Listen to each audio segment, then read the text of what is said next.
सभी को good morning.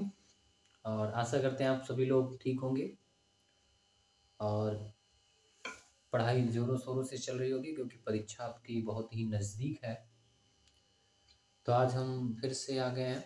आज पढ़ने वाले हम लोग लेंस से अपवर्तन के सूत्र का निगमन, जिसको आप लोग कहते हो लेंस मेकर सूत्र। तो चलिए अब हम टॉपिक को शुरू करते हैं और पढ़ाई करते हैं। ठीक है, तो हमको पढ़ना है आज लेंस सूत्र।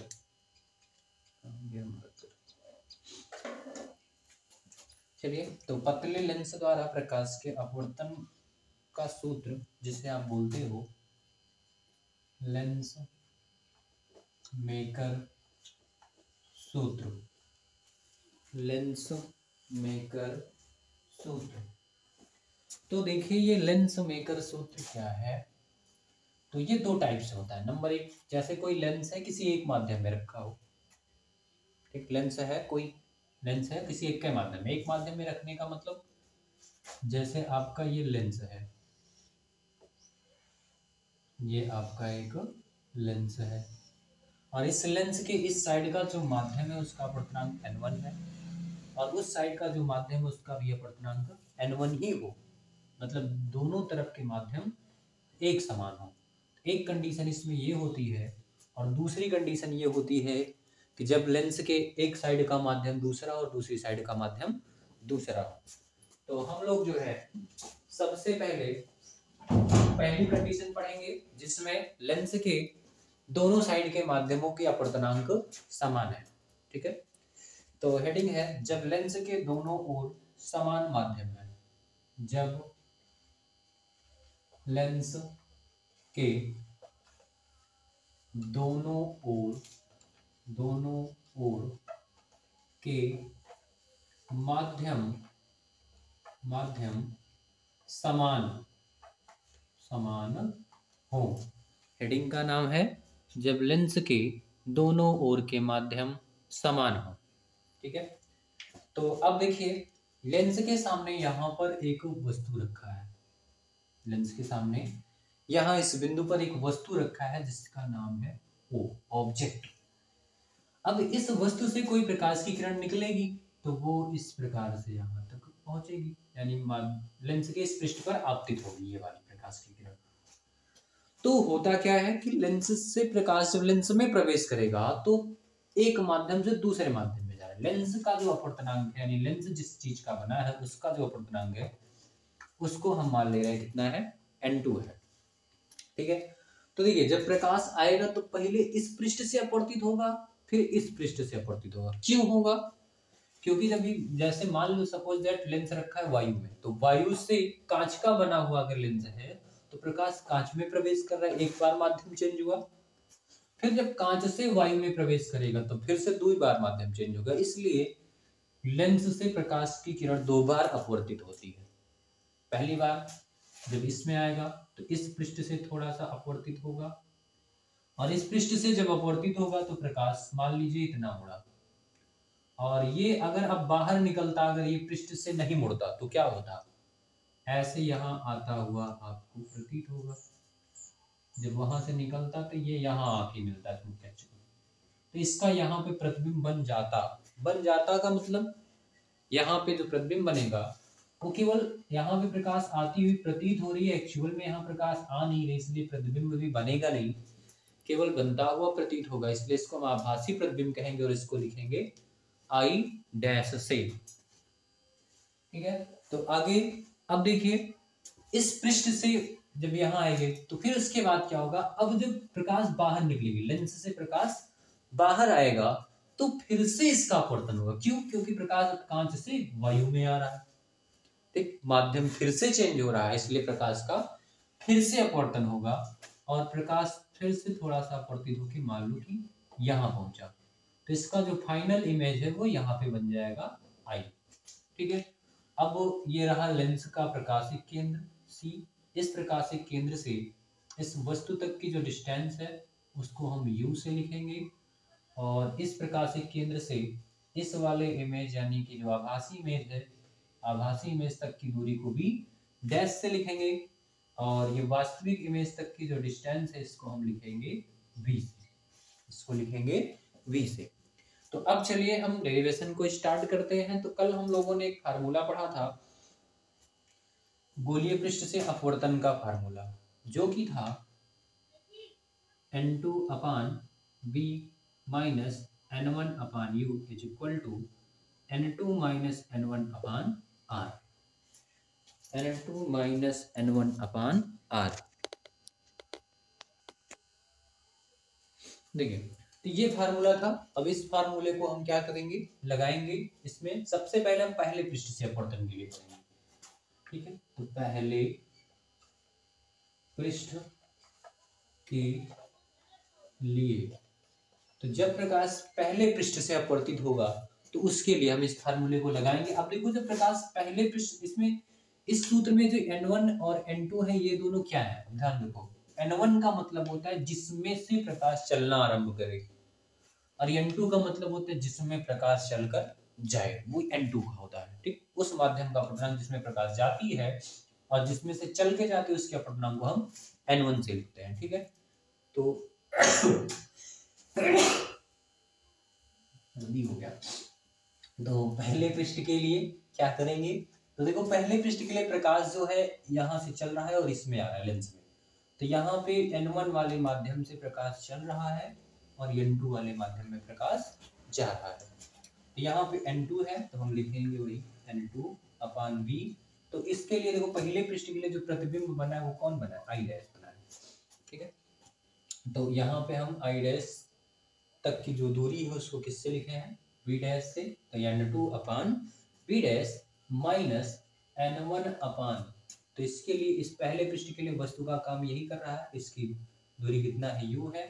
यहाँ पे आप क्या लिखोगे, u बराबर n2 minus n1 upon r1। पहले पृष्ठ की वक्रता त्रिज्या कितना मान लेते हैं, r1, ठीक है। फिर इसको अब हम समीकरण 1 मान लेते हैं और आगे चलते हैं। अब इसी प्रकार से हम दूसरे पृष्ठ के लिए बनाएंगे। तो दूसरे पृष्ठ के लिए क्या हो जाएगा, दूसरे पृष्ठ के लिए, तो दूसरे पृष्ठ के लिए क्या मिलेगा। अब देखो दूसरे पृष्ठ के लिए प्रतिबिंब का काम, वस्तु का काम कौन करेगा, जो पहले पृष्ठ से अपवर्तित प्रकाश की किरण है वो दूसरे से जाएगी तब अपवर्तित होगी ना। तो जो दूसरे वस्तु के दूसरे पृष्ठ के लिए या पहले पृष्ठ का जो ये प्रतिबिंब बना है, यही प्रतिबिंब दूसरे पृष्ठ के लिए वस्तु का काम करेगा। इसलिए अब देखो दूसरी बात, अब इस सूत्र को लगाएंगे कैसे, एक बार थोड़ा सा समझ लेते हैं। n2 मैंने बताया था ना जिसमें प्रकाश जाता है, और n1 वो माध्यम होता है जिसमें से प्रकाश आता है। अब प्रकाश लेंस के अंदर आ चुका है पहले पृष्ठ से अपवर्तित होने के बाद, तो दूसरे पृष्ठ पर पहुंचने के लिए वो इसी लेंस के अंदर से ही गया ना। तो इसलिए जहां पे हम पहले माध्यम का अपवर्तनांक लिखते थे वहां पे हम लिखेंगे n2, और जहां दूसरे माध्यम का अपवर्तनांक लिखते थे वहां पे हम लिखेंगे n1। तो ये हो जाएगा आपका, ये हो जाएगा n2 अपान v था तो अब हो जाएगा n1 अपान, और इसका जो प्रतिबिंब v का मतलब प्रतिबिंब की दूरी, इसका जो फाइनल प्रतिबिंब बना दूसरे पृष्ठ का वही i है, इसकी डिस्टेंस इससे लिखी गई है v से। तो n1 upon v minus n1 जहां है वहां पहले माध्यम का अपवर्तनांक मतलब जिसमें से प्रकाश चला है, तो चला किसमें है, लेंस में था, तो इसका अपवर्तनांक कितना है, n2 है। तो यहाँ पे n2 अपान u मतलब वस्तु की दूरी, तो इस पृष्ठ के लिए वस्तु का काम ये कर रहा है, इसलिए इसकी डिस्टेंस लिखेंगे v डैश बराबर। अब यहाँ पे n2 है तो n2 का मतलब जिसमें गया प्रकाश, इसका अपवर्तनांक n1 है माइनस n2 अपान हो जाएगा r। एक काम करते हैं, इसमें दोनों पक्षों में माइनस कॉमन कर लेते हैं। तो जब माइनस कॉमन करेंगे तो n1 प्लस में है n1 अपान v, माइनस में n1 अपान v हो जाएगा, माइनस में तो प्लस में n2 upon v dash is equal to, minus को कॉमन कर लीजिए तो n2 जो है आपका माइनस में है प्लस में हो जाएगा, और n1 प्लस में है माइनस में हो जाएगा, अपान हो जाएगा r2। दूसरे पृष्ठ के लिए है, इसकी त्रिज्या को किससे लिखेंगे, r2 से लिखेंगे, ठीक है। फिर आगे चलते हैं। अब इस माइनस से ये वाला माइनस हो गया कैंसिल, बचा आपके पास, प्लस वाला आगे लिख लो, माइनस वाला पीछे, तो बचा आपके पास n2 upon v dash minus n1 upon v is equal to n2 minus n1 upon r2। इसको मान लेते हैं समीकरण नंबर 2। अब हम एक काम करते हैं, देखिए इसमें क्या है, n1 अपान u है, और एक मिनट, ये n2 अपान वी डैश इसमें भी है और n2 अपान वी डैश इसमें भी है। अगर हम समीकरण 1 से 2 को घटा दें तो ये दोनों कट जाएंगे, इसलिए हम क्या करेंगे, समीकरण समीकरण 1 से 2 को घटाने पर तो आप जानते हैं ना, घटाने में चिन्ह परिवर्तन हो जाता है, तो ये प्लस में है तो ये माइनस में हो जाएगा, और ये प्लस में है माइनस में है तो प्लस में, और ये माइनस हो प्लस में है तो माइनस में। जरा ध्यान से देखिए, ये आपका जो है प्लस का n2 अपान बी डैश, ये माइनस का n2 अपान बी डैश प्लस था, माइनस हो जाएगा घटाने में, तो ये कट जाएंगे एक दूसरे से और क्या हो जाएंगे, जीरो। इसका काम खत्म हो गया। अब इसमें देखिए माइनस का n1 अपान बी, और यहाँ पे माइनस है तो कन्वर्ट होके चिन्ह क्या हो जाएगा, प्लस। घटाने में चिन्ह बदल जाते हैं, इसलिए ये क्या हो जाएगा आपका n1 अपान बी, ये प्लस में हो जाएगा और ये हो जाएगा माइनस में n1 अपान u।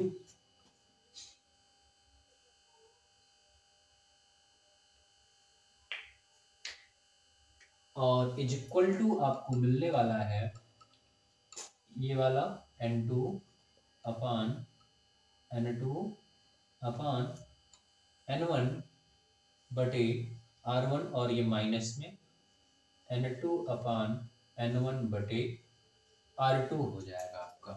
ठीक है, अब आगे चलते हैं हम लोग, तो यहाँ पे n1 कॉमन है, n1 को कॉमन कर लीजिए तो बचेगा 1 upon v minus 1 upon u is equal to, यहाँ देखो n2 minus n1, n2 minus n1 दोनों में है, इसको भी कॉमन कर लेते हैं, n2 माइनस n1 कॉमन हो जाएगा तो अंदर आपको मिलेगा 1 upon r1 minus 1 upon r2 मिलेगा। ठीक है, फिर उसके बाद अब इसमें से भी हम n1 कॉमन कर देंगे, n1 इधर गुणे में उधर जाएगा भाग में, तो 1 by v minus 1 upon u is equal to हो जाएगा, ये जब इधर आएगा भाग में तो इन दोनों में भाग हो जाएगा, तो n2 अपान n1 और माइनस n1 अपान n1। ठीक है, और is equal to 1 into 1 upon r1 minus 1 upon r2। आगे चलेंगे तो ये 1 by v minus 1 by u is equal to, तो कोई n1 से n1 हो गया कैंसिल, मिला आपको n2 अपान n1 क्या होता है, n2 अपान n1 होता है 1 n2, 1 अपान n1 क्या होता है 1 n2, और ये आपका माइनस यहाँ पे बचा 1, और ब्रैकेट में 1 upon r1 minus 1 upon r2। ठीक है, यदि पहला माध्यम क्या हो, वायु, यदि पहला माध्यम वायु होता तो क्या होता है, पहला माध्यम वायु। ठीक है, तो वायु का अपूर्णांक 1 होता है, तो इसके लिए n1 कितना हो जाएगा, 1 हो जाएगा, और जब n1 1 हो जाएगा तो n2 को हम लिखेंगे सिर्फ और सिर्फ n से। ठीक है, तो ध्यान से देखिए, अब हम वैल्यू को फिर से पुट कर देते हैं, यहां से समझ लो 1 upon b minus 1 upon u is equal to n2 को क्या लिखेंगे, अब हम n लिखेंगे, और बटे में n1 कितना हो गया, 1 लिखा नहीं जाएगा, और माइनस यहाँ पे कितना बचा 1, तो is into 1 upon r1 minus 1 upon r2 हो जाएगा। ये हो गया आपका फाइनल फार्मूला। ठीक है,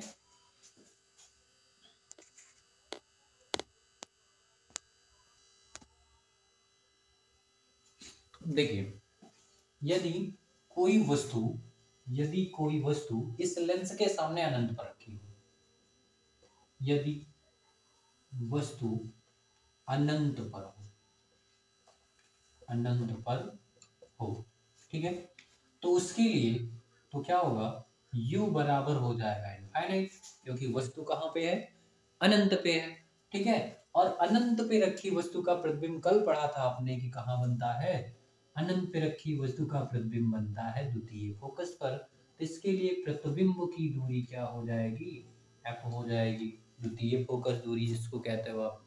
ठीक है, तो यदि वस्तु कहाँ पे हो, अनंत पे हो, तो आपको मिल जाएगा जो है v बराबर इनफाइनाइट और प्रतिबिंब की दूरी क्या हो जाएगी, f हो जाएगी। तो चलिए इसमें पुट करते हैं जरा। तो 1/v है, 1/v का मान कितना हो जाएगा, f।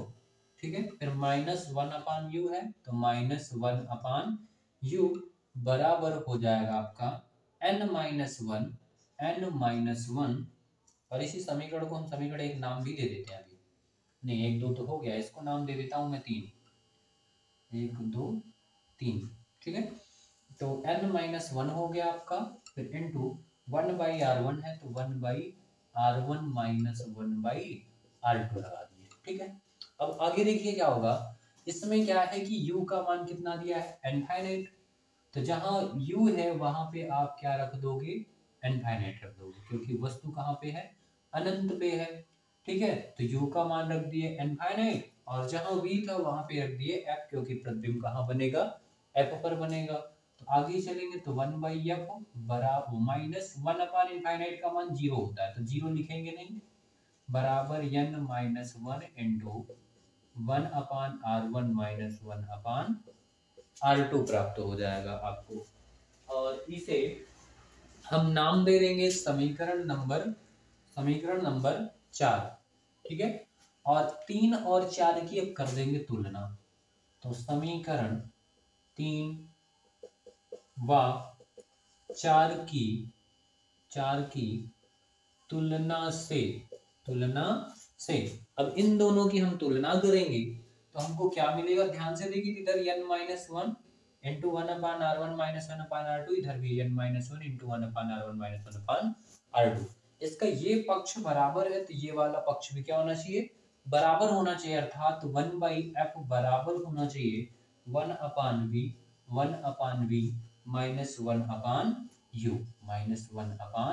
-1/u। ठीक है, तो ये डेरिवेशन हो गया कंप्लीट इस प्रकार से। अब हम पढ़ेंगे सेकंड कंडीशन, तो आप स्क्रीनशॉट ले लीजिए।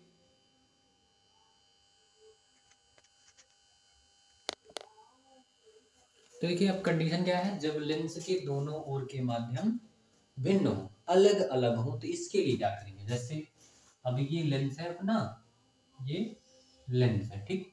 अब इस लेंस के इस साइड का माध्यम अलग है, उस साइड का माध्यम अलग है। जैसे इसका अपूर्णांक n1 है और लेंस का अपूर्णांक n2 है और इस साइड का अपूर्णांक n3 है। तो इस कंडीशन में क्या करने वाले हम लोग, तो ये मुख्य अक्ष हो गया। सेम उसी प्रकार से इसके सामने यहाँ पे वस्तु रखा है, इससे चलेगी प्रकाश की किरण, तो यहाँ से जब अपवर्तित होगी पहली पृष्ठ से, तो इसका जो प्रतिबिंब बनेगा, आभासी प्रतिबिंब, वो मान लीजिए कि यहाँ पे बनता हुआ प्रतीत हो रहा है। तो ये हो गया आपका आई डैश और ये हो गया ओ। तो इसकी यहाँ से यहाँ तक की जो दूरी है वो आपकी हो जाएगी यू और इसकी यहाँ से यहाँ तक की दूरी हो जाएगी वी डैश। ठीक, और फिर जब दूसरे पृष्ठ से अपवर्तित होगा ये प्रकाश, तो फिर ये अपवर्तित होकर यहाँ के मिल जाएगा और इसका फाइनल प्रतिबिंब यहाँ बन जाएगा आई और इसकी ये फाइनल डिस्टेंस हो जाएगी यहाँ से यहाँ तक की v। ठीक है, तो अब देखिए इस कंडीशन को हम कैसे लगाएंगे। पहले तो सेम लगा देंगे पहली कंडीशन को जैसे हमने किया था, दूसरे में थोड़ा सा चेंज करेंगे। तो देखो सूत्र हमारा अपना क्या था, n1 n2/v n1/u is equal to n2 n1/r था। गोलीय पृष्ठ से अपवर्तन का सूत्र आपका यही था। तो n अब हम इसी को लगाएंगे तो देखिए पहले पृष्ठ के लिए जैसा डेरिवेशन उसको किया था वैसे इसको भी करना है आपको। पहले पृष्ठ के लिए, तो पहले पृष्ठ के लिए जब आप इसे लगाओगे तो क्या मिलेगा, तो पहले पृष्ठ के लिए प्रकाश n1 माध्यम से जा रहा है किसमें, n2 माध्यम में, इसलिए वही लगा देना आपको n2/v n1/u। एक मिनट, n2/v मतलब पहले पृष्ठ का प्रतिबिंब कहाँ बना है, यहाँ पे बना है, जिसकी डिस्टेंस कितना है v डैश है। ठीक है, और वस्तु O पे है जिसका दूरी कितना है u है। इसमें देखो चिन्ह नहीं रखना है प्लस माइनस, क्यों, क्योंकि इस फार्मूले को हमने जब लाया तो चिन्ह को रखते हुए लाया है। ठीक है, अभी इसलिए इसमें कोई चिन्ह नहीं रखना आपको। तो n2/v dash n1/u is equal to n2 n1 है तो n2 n1/r1 हो जाएगा। दिस इज समीकरण नंबर 1। ठीक है, अब इसी प्रकार से हम दूसरे पृष्ठ के लिए लगाएंगे। तो दूसरे पृष्ठ के लिए। तो देखिए दूसरे पृष्ठ के लिए क्या होगा, अब देखो जैसे मान लो इधर वायु था, इधर कांच हो जाए, नहीं कांच नहीं जल हो जाए, ठीक है, और ये कांच का प्रिज्म हो, लेंस हो जाए, तो ऐसी कंडीशन में क्या होता है, अब देखो अब जो है प्रकाश इस लेंस से चलकर इस साइड आएगा ना, तो पहले चलेगा n2 से और बाद में पहुंचेगा n3 में। तो n2 तो होता है जिसमें प्रकाश जाए उसका अपवर्तनांक, तो प्रकाश n3 में जा रहा है ना, तो यहाँ पे हम n3 अपान प्रतिबिंब की दूरी, इसके लिए दूसरे पृष्ठ के लिए प्रतिबिंब कहाँ बना, आई पे बना, इसलिए यहाँ पे क्या लिखना है आपको, b लिखना है। फिर माइनस n1 है, n1 का मतलब जिसमें से प्रकाश चल के जा रहा है, तो किसमें से चल के जा रहा है, लेंस में से, जिसका अपवर्तनांक कितना है, n2 है। n2 अपान इसके लिए वस्तु का काम कौन कर रहा है, i डैश, इसलिए इसकी डिस्टेंस कितना लिखोगे, b dash is equal to, अब n2 है मतलब जिसमें प्रकाश गया, किसमें गया है, n3 में, यहाँ पे n3 माइनस n1, n1 का मतलब जिसमें से चल के आया, तो किसमें चल के आया, n2 से चल के आया है, n2 अपान सेकंड और द्वितीय पृष्ठ की वक्रता त्रिज्या R2 हो जाएगा, ठीक है। इसमें अब हम माइनस कॉमन कर लेते हैं, तो n3 अब वो माइनस को कॉमन कर लीजिए, तो ये प्लस में है माइनस में हो जाएगा, माइनस के n3 अपान b, ये माइनस में प्लस में हो जाएगा आपका n2 upon b dash is equal to, minus common करोगे तो आपको मिलेगा n2 माइनस n3, क्योंकि n3 माइनस n2 है तो पलट जाएगा, माइनस कॉमन करेंगे तो प्लस वाला माइनस में, माइनस वाला प्लस में, अपान मिल जाएगा आपको R2, ठीक है, माइनस से माइनस हो गया कैंसिल, बचा के आपके पास प्लस वाला आगे लिख लो, माइनस वाला पीछे, तो n2 अपान b डैश और माइनस का n3 upon b is equal to मिल गया आपको n2 माइनस n3 अपान R2, ठीक है। इसको मान लीजिए आप समीकरण नंबर 2, और फिर से क्या कर दीजिए, समीकरण 1 में से 2 को घटा देंगे, और क्यों घटा देंगे, क्योंकि यहाँ पे देखो n2 अपान बी डैश और यहाँ पे भी n2 अपान बी डैश सेम दिख रहे हैं, और दोनों प्लस में घटाएंगे तो कट जाएंगे, इसलिए घटा दिया आपको, ठीक है। तो क्या करना है आपको, समीकरण 1 से 2 को घटाने पर चलो घटाओ, n2 में से ये वाला घटेगा तो n2 अपान बी डैश से n2 अपान बी डैश घट के खत्म हो गया, ठीक है। और देखो ये माइनस में और ये माइनस में, जब हम इसको घटाएंगे तो प्लस में था माइनस में हो जाएगा, ये माइनस में ये प्लस में हो जाएगा, ठीक है। तो प्लस वाला पहले लिख लेंगे n3 अपान बी और minus n1 upon u is equal to, ये प्लस में है आपका कितना, n2 अपान n2 minus n1 upon r1, और ये प्लस में तो माइनस में हो जाएगा, माइनस करना है घटाना है आपको, तो n2 माइनस n3 अपान r2 हो जाएगा, ठीक है। ये हो जाएगा आपका फार्मूला, ठीक है। यहाँ तक कोई समस्या नहीं है किसी को, चलिए अब यहीं पे अगर क्या किया जाए, मान लिया जाए यदि देखो ये जो फार्मूला है यही है फार्मूला लेंस से अपवर्तन का, कब के लिए, जब लेंस के दोनों तरफ के माध्यम क्या हो, समान ना हो, विपरीत हो, ठीक है। यदि लेंस के दोनों ओर के माध्यम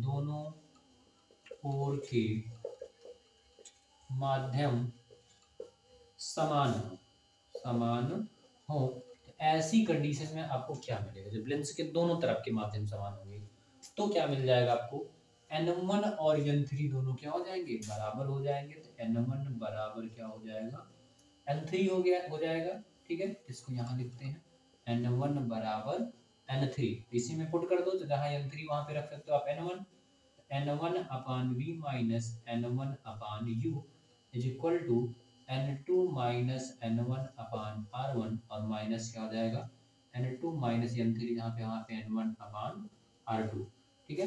अब कॉमन कर लो, n1 कॉमन है, n1 कॉमन कर लो तो मिलेगा 1 upon b minus 1 upon u is equal to, यहाँ पे आप n2 माइनस n1 को कॉमन कर लीजिए तो मिलेगा आपको 1/r1 माइनस 1/r2 मिल जाएगा, ठीक है।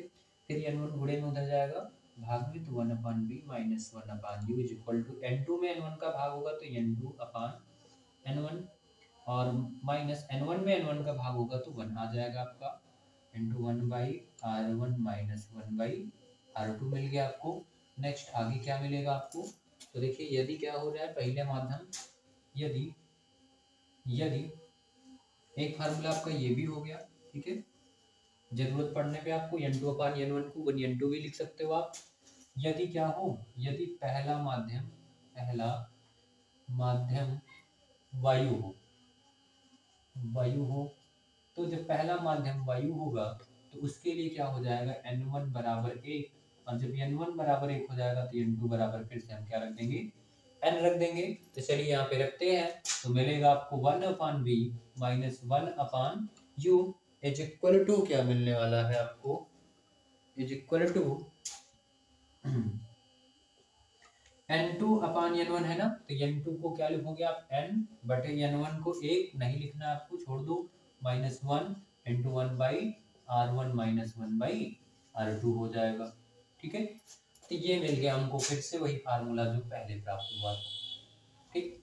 नेक्स्ट आगे हम फिर से चलते हैं, और अब हम क्या कर देते हैं, यदि लेंस के सामने क्या हो, कोई वस्तु हो और वो कहाँ रखी हो, अनंत पे रखी हो, ठीक है।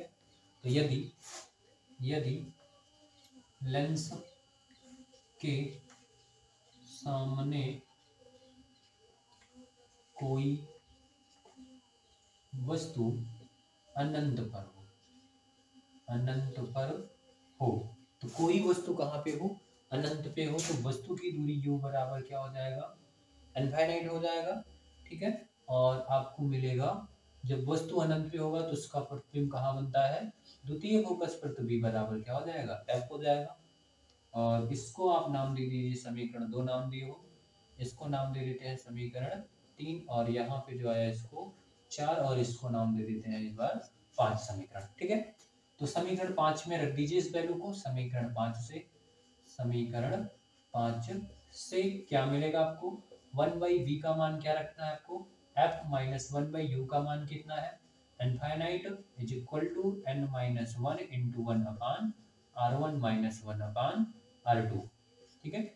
आगे चलिए, तो आगे आपको क्या मिलेगा, तो ये 1/f और माइनस का 1/इनफाइनाइट 0 हो जाएगा, तो इसको नहीं लिखना है, बराबर n minus 1 into 1/r1 minus 1/r2, ठीक है। और इसको नाम दे देते हैं समीकरण 6। समीकरण 5 और 6 की तुलना कर लो आप, तो समीकरण 5 व 6 की तुलना से इसके ये वाले पक्ष इस वाले पक्ष के बराबर हैं, तो इस साइड के भी क्या होने चाहिए, बराबर होने चाहिए, अर्थात 1/f बराबर 1/v माइनस 1/u प्राप्त हो गया आपको, ठीक है। तो ये हो गया आपका फिर से फोकस दूरी, प्रतिबिंब की दूरी और वस्तु की दूरी में संबंध, ठीक है।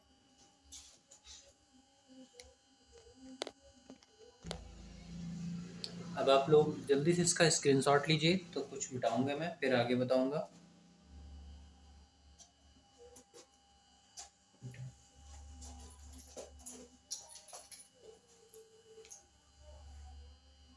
तो आपने स्क्रीनशॉट ले लिया, चलिए अब हम आगे चलते हैं।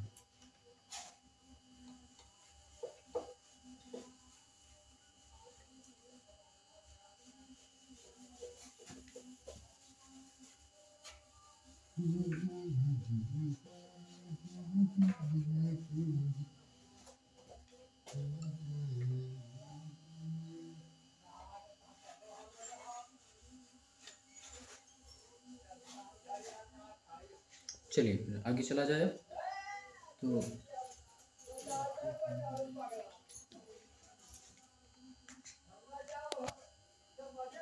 तो देखिए, प्रथम फोकस की परिभाषा से, प्रथम फोकस की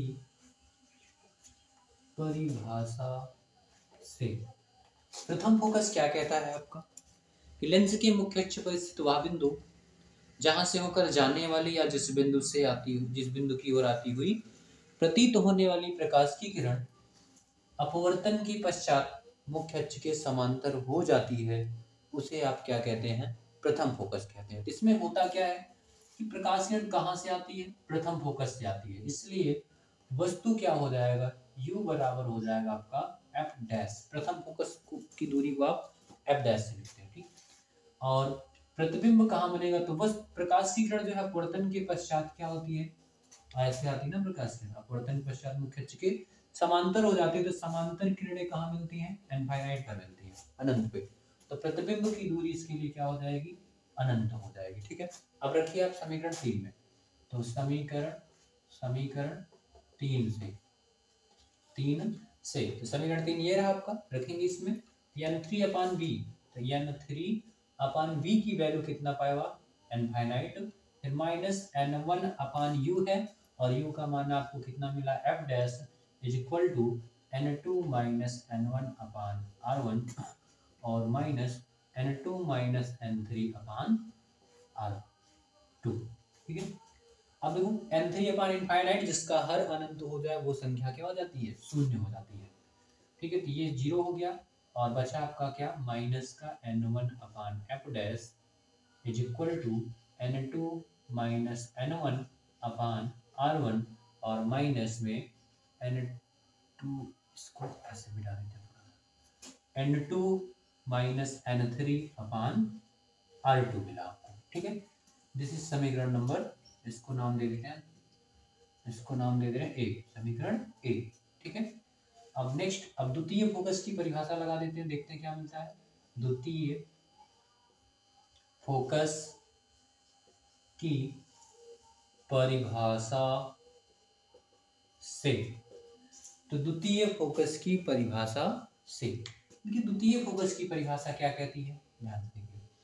द्वितीय फोकस की परिभाषा कहती है कि लेंस के मुख्य अक्ष के समांतर चलने वाली प्रकाश की किरणें अपवर्तन के पश्चात मुख्य फोकस से होकर जाती है। ठीक है, तो ये प्रकाश किरणें मिलती कहाँ है? मुख्य फोकस पर। कहाँ मिलती है? मुख्य फोकस पर, और आती कैसे? समांतर। समांतर किरणें कहाँ से आती है? अनंत से, तो वस्तु कहाँ होगा? अनंत पे होगा, और कहाँ मिल रही है? मुख्य फोकस पर, इसलिए प्रतिबिंब की दूरी क्या हो जाएगी? f हो जाएगी। ठीक, द्वितीय फोकस हो जाएगा। ठीक है, तो आगे चलिए, तो अब इसको हम उठा के रखते हैं फिर से, कहाँ पे? समीकरण अपने 3 में। तो समीकरण 3 में n3 अपान v कितना है आपका? n3 अपान v है f, तो n3 upon f minus n1 upon u कितना? इनफाइनाइट, तो n1 upon infinite is equal to वही n2 minus n1 upon r1, n2 minus n1 upon r1 और माइनस n2 माइनस n3 अपान r2। तो ये मिलेगा n3 upon f minus n1 upon infinite, 0 हो जाएगा, is equal to क्या मिलेगा आपको? n2 minus n1 upon r1 और माइनस n2 माइनस n3 अपान r2। ठीक, दिस इज समीकरण नंबर बी। तो समीकरण ए व बी की तुलना कर दीजिए आप। समीकरण ए व बी की तुलना से, बी की तुलना से, तो तुलना करेंगे तो ध्यान से देखिए, इधर का ये पक्ष इधर इस वाले पक्ष के सेम बराबर है एकदम।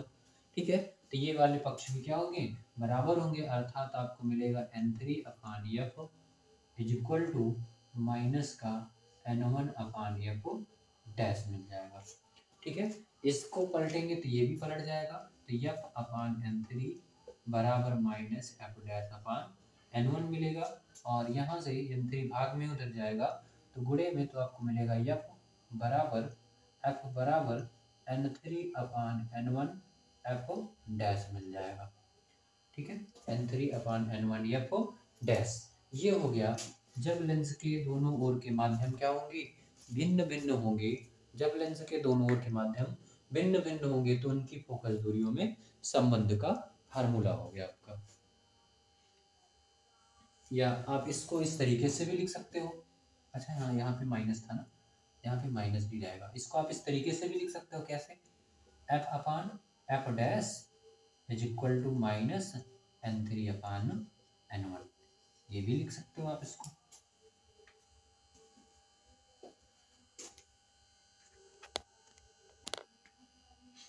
तो चलिए अब आप स्क्रीनशॉट ले लीजिए, तो हम इसको मिटाते हैं और आगे चलते हैं।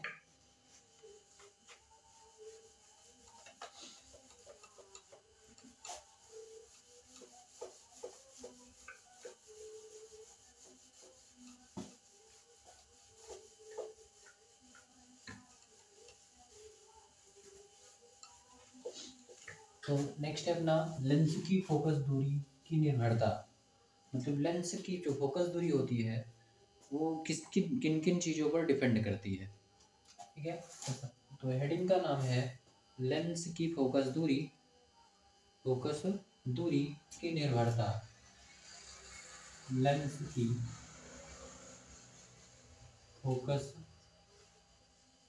दूरी की निर्भरता।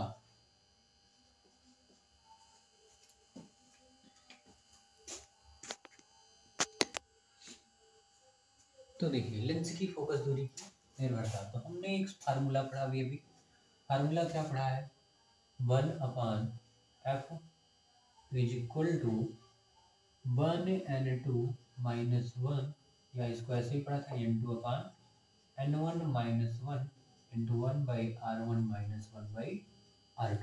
ये फार्मूला हम लोगों ने अभी पढ़ा है। ठीक है, तो चलिए सबसे पहला टॉपिक है अपवर्तनांक पर। देखते हैं कि लेंस की फोकस दूरी अपवर्तनांक पर किस प्रकार से डिपेंड करती है।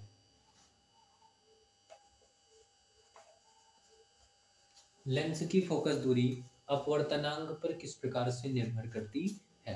तो देखिए अपवर्तनांक में 3 कंडीशन बनती है। कैसी कंडीशन, तो फार्मूला आपका क्या है, फार्मूला ये है कि n/f is equal to n2/n1 minus 1 into 1/r1 minus 1/r2। इस फार्मूले में देखिए n2 और n1 है, n2 और n1 है ना, दो माध्यम है, एक जिसमें हमने लेंस को रखा है और एक लेंस का अपवर्तनांक।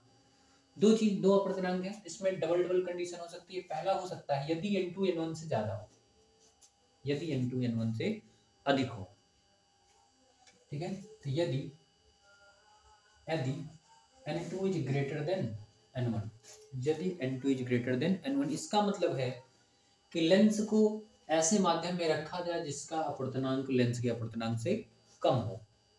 ठीक है, तो क्या होगा, अब ध्यान देखिए, तो सूत्र कहता है आपका 1/f बराबर n2/n1 minus 1 into 1/r1 minus 1/r2। देखो n2 ज्यादा होगा, n2 ज्यादा होगा और n1 क्या होगा, कम होगा। n1 कम होगा, n2 ज्यादा होगा, n1 क्या होगा, कम होगा। तो हम ज्यादा संख्या में कम से जब भाग देंगे, ज्यादा संख्या में जब हम कम से भाग देंगे तो इसका जो मान आएगा वो 1 से ज्यादा आएगा। और 1 से ज्यादा में से जब हम 1 को घटाएंगे, 1 से ज्यादा में से जब हम 1 को घटाएंगे तो जो है क्या हो जाएगा, वैल्यू जो आएगी वो प्लस में आएगी, वैल्यू जो आएगी वो प्लस में आएगी। और जब प्लस में आने का मतलब हुआ कि इस समय जो फोकस दूरी है वो धनात्मक आएगी। जो फोकस दूरी है वो कैसी आएगी, धनात्मक आएगी। ठीक है, अर्थात लेंस अवतल है तो अवतल का ही काम करेगा, उत्तल है तो उत्तल का ही काम करेगा। ठीक है, कंडीशन नंबर सेकंड देखते हैं क्या होता है, द्वितीय कंडीशन। ठीक है, फर्स्ट कंडीशन ए और दूसरी कंडीशन है बी। यदि n1 जो है क्या है, n1 is greater than n2, यदि n1 इज ग्रेटर देन क्या है, n2 है, तो इसमें क्या हो जाएगा, अब देखो n1 जो है ज्यादा हो गया, n2 कम हो गया। जब किसी संख्या में ज्यादा से भाग देते हैं, जैसे आप जो है 3 में भाग दो 6 से, तो जो आंसर आएगा वो 0 जाएगा, कुछ 6 पंचे 30, 0.5 ये दशमलव में आएगा। ठीक है, 1 से कम आएगा, जब 1 से कम आएगा तो उसमें से आप 1 घटाओगे तो ये माइनस में आंसर आ जाएगा। माइनस में आया इसका मतलब फोकस दूरी ऋणात्मक हो जा रही है, प्लस में है तो माइनस में हो जाएगी और माइनस में है तो प्लस में हो जाएगी। तो इस समय क्या होगा, लेंस की प्रकृति बदल जाएगी। ठीक है, अतः लेंस की प्रकृति बदल जाएगी। ठीक है, यहाँ से क्वेश्चन पूछता है कि यदि हम लेंस को नहीं, पानी में उठा वायु का बुलबुला किस लेंस की भांति व्यवहार करता है, पानी में उठा वायु का बुलबुला किस लेंस की भांति व्यवहार करता है। ठीक है, तब देखिए जो द्रव है, जो जल है, उसका अपवर्तनांक वायु के अपवर्तनांक से ज्यादा होता है। तो जो वायु का बुलबुला है उसका अपवर्तनांक 1 है लगभग, द्रव का अपवर्तनांक मान लो सपोज दैट 2।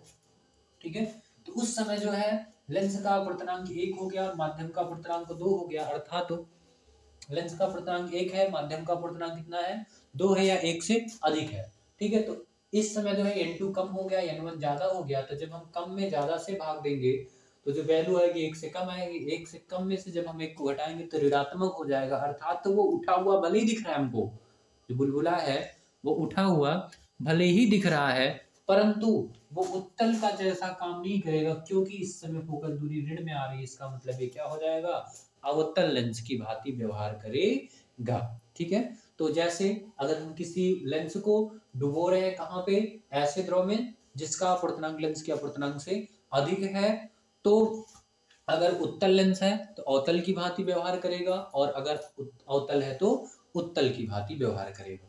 ठीक है, अब यदि हम क्या कर दें, यदि क्या कर दें, ऐसे माध्यम में हम लेंस को डुबो दें सी टाइप, ठीक है, ऐसे माध्यम में जिसका अपवर्तनांक बराबर हो जाए किसके, लेंस के अपवर्तनांक की, तो क्या हो जाएगा। अब ध्यान दीजिए, जब n1 बराबर n2 हो जाएगा तो फार्मूला 1/f बराबर n2 अपान n1, तो हम क्या कर देंगे, n1 अपान n2 है तो इसके बटे भी n2 लिख सकते हो, -1 is equal into 1 upon r1 minus 1 upon r2। अब देखो n2 से n2 कैंसिल हो गया तो 1/f बराबर 1 माइनस 1 क्या हो जाएगा 0, अब 0 इंटू मिलेगा आपको 1 upon r1 minus 1 upon r2, 0 से गुणा होगा तो ये पूरा क्या हो जाएगा 0, तो 1/f बराबर 0 हो गया, इसके बटा कुछ नहीं है, एक मान सकते हो आप, तो इसको पलटोगे तो f बराबर 1/0, तो f बराबर मिल जाएगा आपको इनफाइनाइट। f बराबर क्या मिल जाएगा आपको, इनफाइनाइट मिल जाएगा। यहाँ से यहाँ लिख देता हूँ, पता नहीं दिख रहा है कि दिख रहा है, तो इसको जब आप पलटोगे तो ये पलट जाएगा, तो f बराबर क्या मिल जाएगा 1/0, तो यहाँ से f बराबर मिल जाएगा इनफाइनाइट। और जब फोकस दूरी अनंत हो जाए तो वो लेंस जो है लेंस नहीं रह जाता है, बल्कि एक कांच की प्लेट की भांति व्यवहार करेगा। ठीक है, तो ये तो हो गया लेंस के पदार्थ के अपवर्तनांक पर निर्भरता फोकस दूरी की।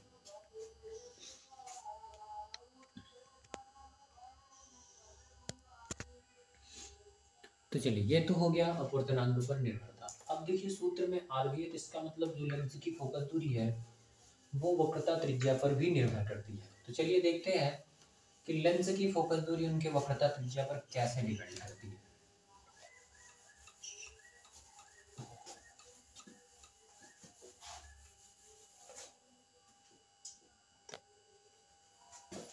तो चलिए, अब हमको पढ़ना है वक्रता